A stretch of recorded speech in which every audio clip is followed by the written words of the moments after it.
राधे राधे दोस्तों, मैं इलेक्ट्रोहोम्योपैथ doctor RV. Goswami group के सभी चिकित्सक बंधुओं का और यूट्यूब पर सभी फॉलोवर्स का हार्दिक अभिनंदन करता हूं। साथियों, प्रैक्टिस ऑफ मेडिसिन के इस क्रम में पिछले वीडियो में हमने जो है डाइजेस्टिव सिस्टम से रिलेटेड ऑर्गन डिजीज के ऊपर जो है चर्चा की थी। आज का हमारा ये वीडियो लेक्चर 50वां है, यानी कि हमने अर्ध सेंचुरी लगा ली है और शीघ्र इस शतक भी लगाएंगे। आज हमने हमारे ग्रुप के साथियों की रिक्वेस्ट के ऊपर काफ़ी दिनों से इसके ऊपर जो है रिक्वेस्ट आ रही थी कि सर आप वेरिकोज वेन के ऊपर कुछ प्रकाश डालिए, इसके किस कारण होती है, क्या मेडिसिन इसके अंदर हम दे सकते हैं, क्या ये मेडिसिन से ठीक हो सकता है। तो आज उन साथियों की भावनाओं का सम्मान करते हुए आज हम वेरिकोज वेन पर चर्चा करेंगे। वेरिकोज वेन क्या है साथियों? यानी कि वेरिकोज वेन का मतलब नसों का फूलना, यानी कि स्किन के नीचे नसों का फूलना, जो नसें फूल जाती हैं वही वेरिकोज वेन है। और वेरिकोज वेन शरीर में कहीं भी हो सकती है। ये आपने देखा होगा कि काफ़ी लोगों के पेट के ऊपर, जांघों के ऊपर और पिंडलियों के ऊपर, पाँवों के ऊपर नीली नीली नसें जो है उभरी होती हैं, मोटी मोटी नसें हो जाती हैं, तो उनको ही वेरिकोज वेन कहते हैं।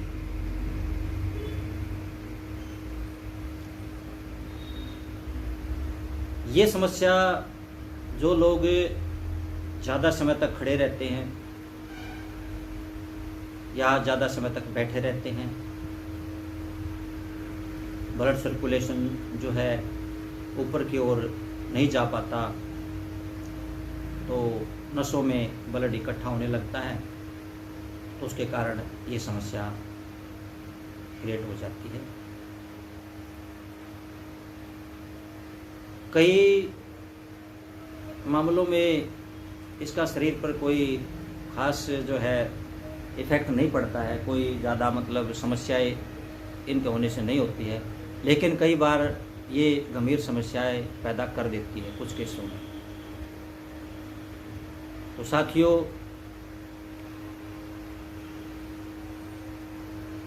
जो वेंस ब्लड हार्ट की ओर ले जाती हैं, वो ऊपर ना जा करके वहीं इकट्ठा होने लगता है। इसी को हम जो है वेरिकोज वेन कहते हैं।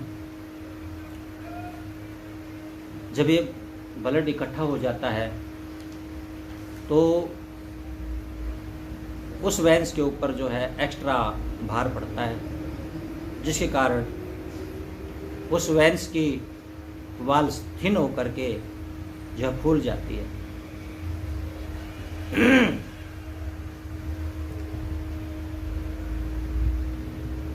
वेरिकोज वेन को हमने 4 भागों में बांटा है।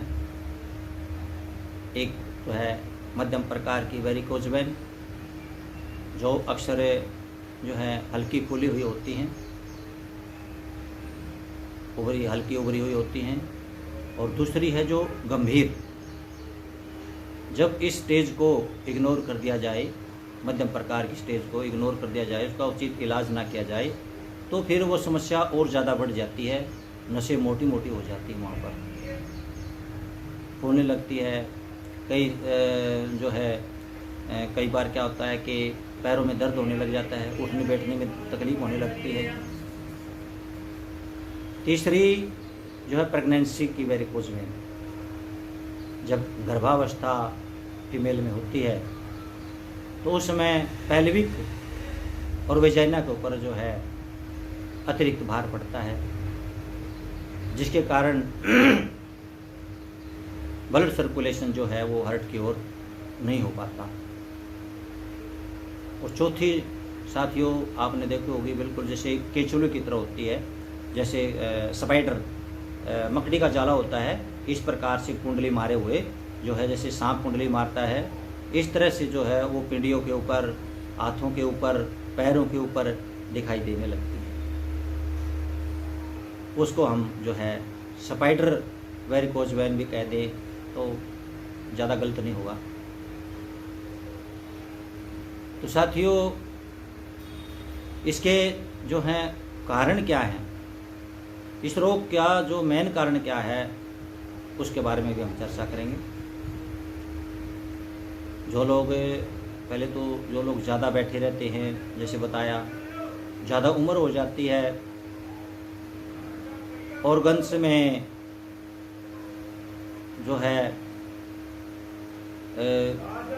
फंक्शन करने की अक्षमता कम हो जाती है, क्योंकि ज़्यादा उम्र होने पर जो है इंद्रियां स्थिर होने लगती हैं, ऑर्गन्स के फंक्शन भी कम होने लगते हैं, तो उन लोगों को भी ये प्रॉब्लम ज़्यादा होती है। और गर्भावस्था के दौरान तो ये प्रॉब्लम होती ही है, मेनोपॉज के समय भी ये प्रॉब्लम हो जाती है। जो ज़्यादा मोटे लोग हैं उनमें भी ये समस्या होती है। जो महिलाएं बर्थ कंट्रोल की मेडिसिन लेती हैं, उसके कारण भी वेरिकोज वेन की समस्या क्रिएट हो जाती है। तो साथियों,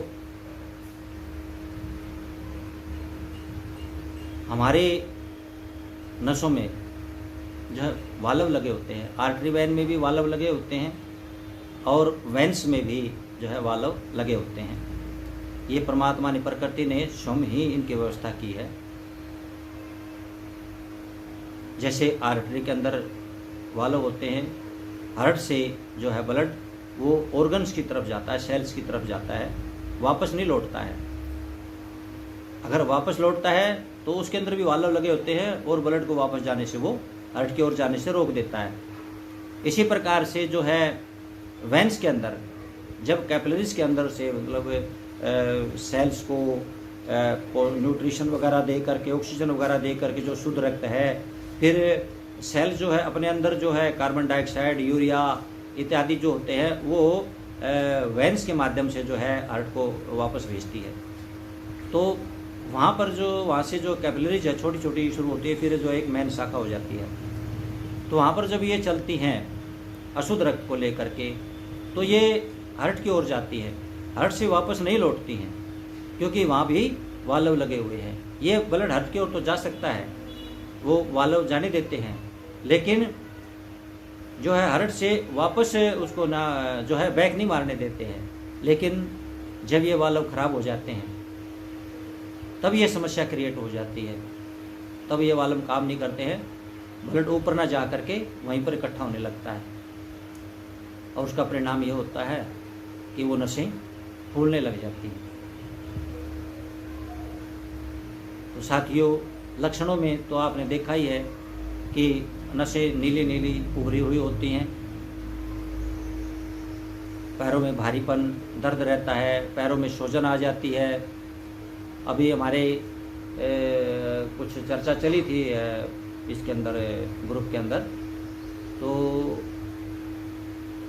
किसी ने, डॉक्टर साथी ने इमेज डाला हुआ था पाँव का। देखिए, खाली पाँव के इमेज डालने से किसी बीमारी का डायग्नोस नहीं हो जाता है जब तक आप उसके बारे में कुछ और ना बताएंगे, क्योंकि पेशेंट हमारे पास सामने नहीं है, पेशेंट आपके सामने बैठा हुआ है, आपने उसकी इमेज लिया है, तो आप उसको जानते हो, आप उससे जो है कुछ पास्ट जो है हिस्ट्री उससे पूछनी चाहिए, भाई किस प्रकार ये प्रॉब्लम हुई, कैसे क्या हुआ, आपको बीपी कैसा रहता है, तो सब कुछ जो है उसे पूरी इन्फॉर्मेशन ले करके वो डाल करके तभी जो है हम एक जो है उचित इलाज तक जो है पहुंच सकते हैं।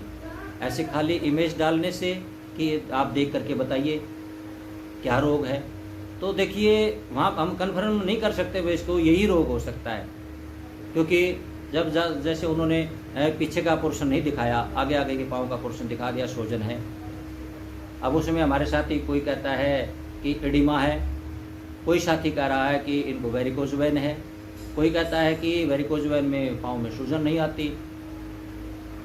तो कई तरह के जो है उसमें कन्फ्यूजन पैदा हो जाते हैं। अच्छा ये रहे कि जो साथी इस प्रकार की जो इमेज भेजते हैं तो उसके बारे में कुछ और प्रकाश भी जरूर डालें उसके ऊपर, तभी उचित ट्रीटमेंट हो पाएगा। देखिए पेशेंट हमारे सामने नहीं होता है, पेशेंट आपके सामने है, आप पेशेंट से पूछेंगे, केवल उसकी इमेज लेने से कोई लाभ नहीं है।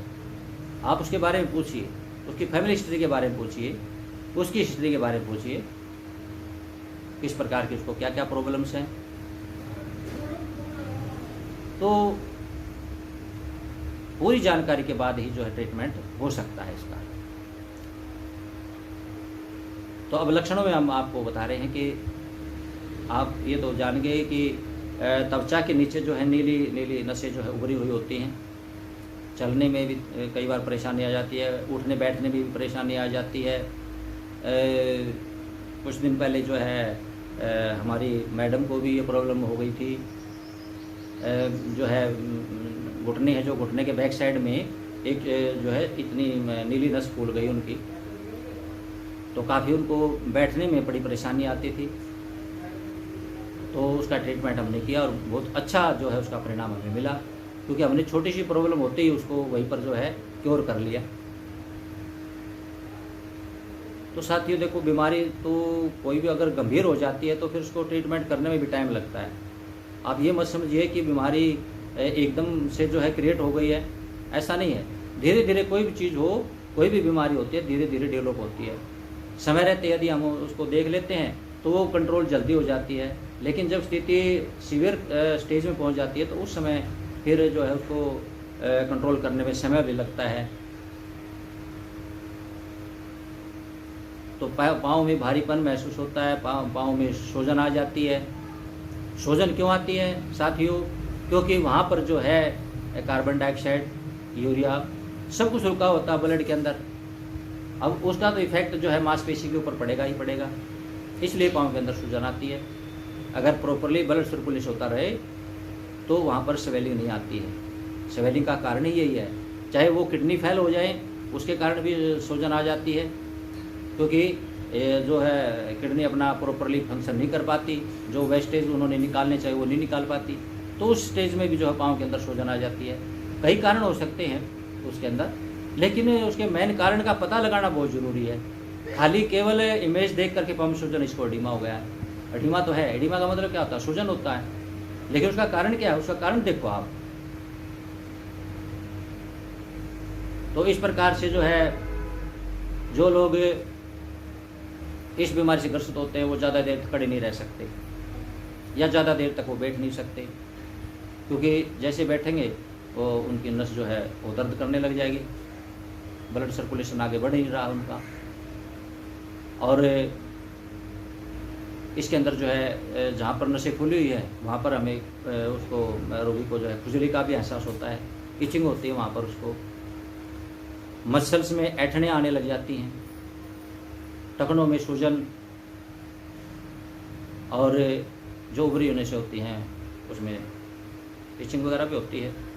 तो इस तरह के जो लक्षण हैं पेशेंट के अंदर, हम इन लक्षणों को देख करके तभी जा करके हम उसको डायग्नोज कर सकते हैं कि इस रोगी को ये रोग है। ऐसे नहीं भाई किसी इमेज को डाल दिया और उसमें फिर बताओ क्या है ये,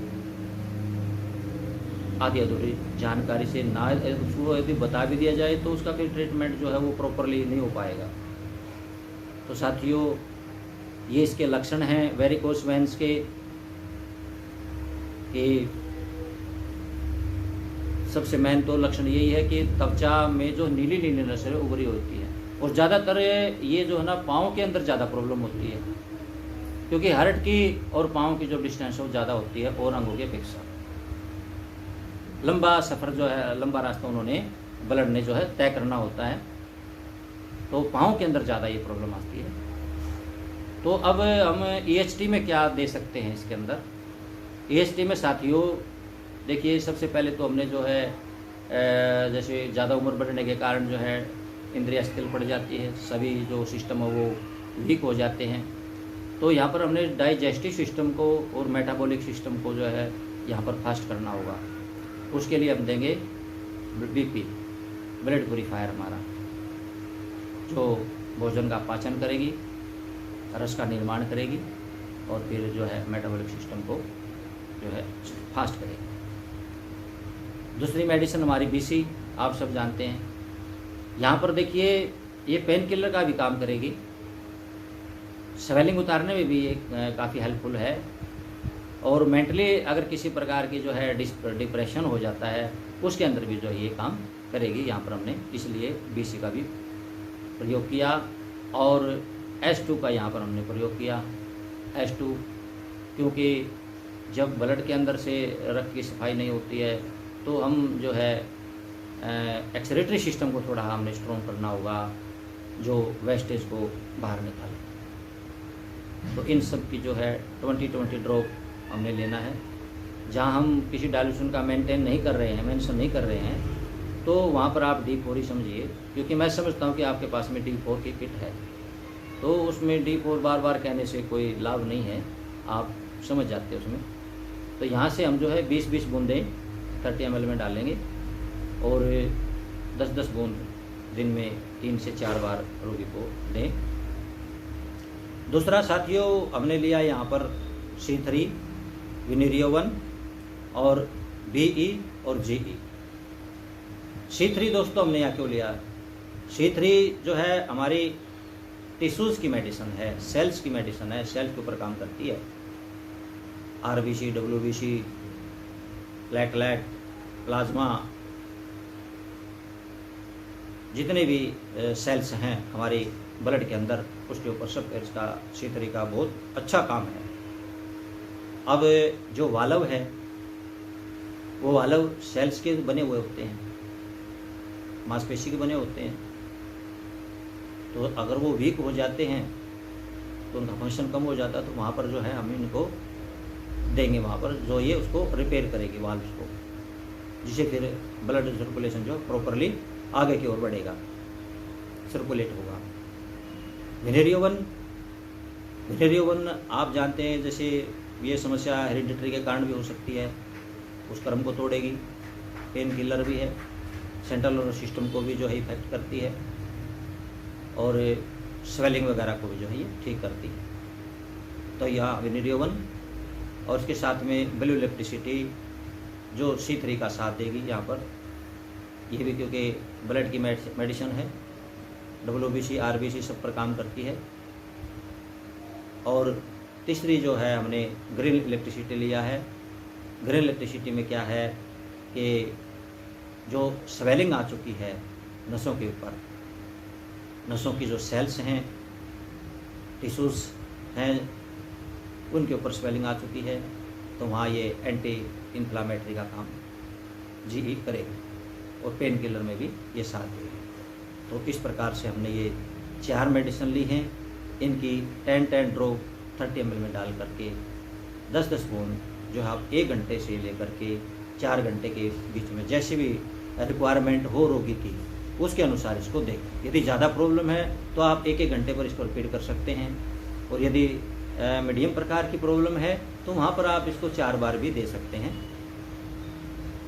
तो इस प्रकार से हमने जो है हमारा दूसरा कंपोजिशन है।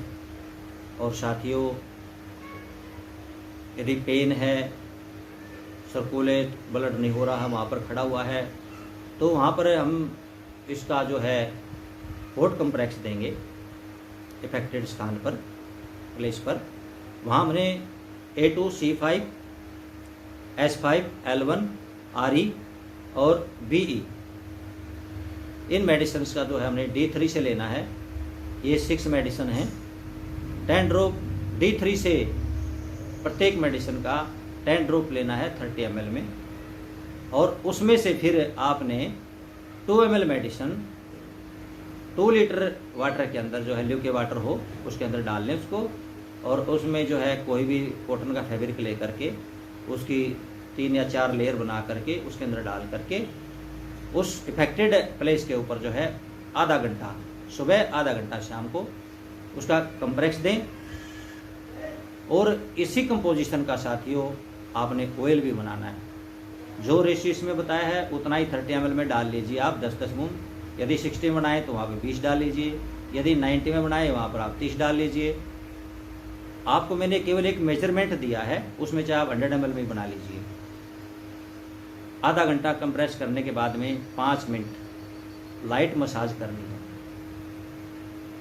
जो नसों में ब्लड रुका हुआ है वहाँ पर धीरे धीरे मसाज करते हुए उस ब्लड को वहाँ से आगे चलाने का प्रयास उसे करें। धीरे धीरे फिर क्या है साथियों, वो ब्लड वहाँ से चलने लगेगा। और बाकी की जो हमारी इंटरनल यूज़ की जो मेडिसिन हम दे रहे हैं उससे जो है वो वाल आउट ही धीरे धीरे रिपेयर होने लगेंगे। और इस समस्या से जो है किसी भी पैथी में संपूर्ण इलाज नहीं है, केवल जो है रोकथाम कर रहे हैं, लेकिन यहाँ हमारी जो है संपूर्ण इसका जो है कंप्लीट इसका ट्रीटमेंट है। तो साथियों आज के लिए बस इतना ही। उम्मीद करता हूँ कि आपको हमारा ये वीडियो लेक्चर पसंद होगा, लाइक करेंगे। और साथियों मैं अपने ग्रुप में भी और YouTube पर भी जो कमेंट्स आते हैं मैं उनको पढ़ता हूँ। मुझे पता होता है कौन कौन डॉक्टर साथी जो है हमारे वीडियो को देख रहे हैं, कौन लाइक कर रहा है, ये मुझे पता है। लेकिन अभी कुछ ही साथी जो है वो एक्टिव है इस ग्रुप के अंदर, और मैं ये चाहता हूँ कि ये ग्रुप एक्टिव ही रहे। जो साथी इसमें साइलेंट पड़े हुए हैं मैं उनसे बार बार यही कहूँगा कि देखिए यहाँ पर साइलेंट पड़े रहने से कोई फ़ायदा नहीं है। आप कुछ सुनते नहीं, वीडियो देखते नहीं, लेक्चर सुनते नहीं, तो रहने का यहाँ कोई फ़ायदा नहीं है आपका। तो देखिए, वीडियो को देखिए, सुनिए और कुछ उसका लाभ उठाइए। इसी के साथ साथियों राधे राधे।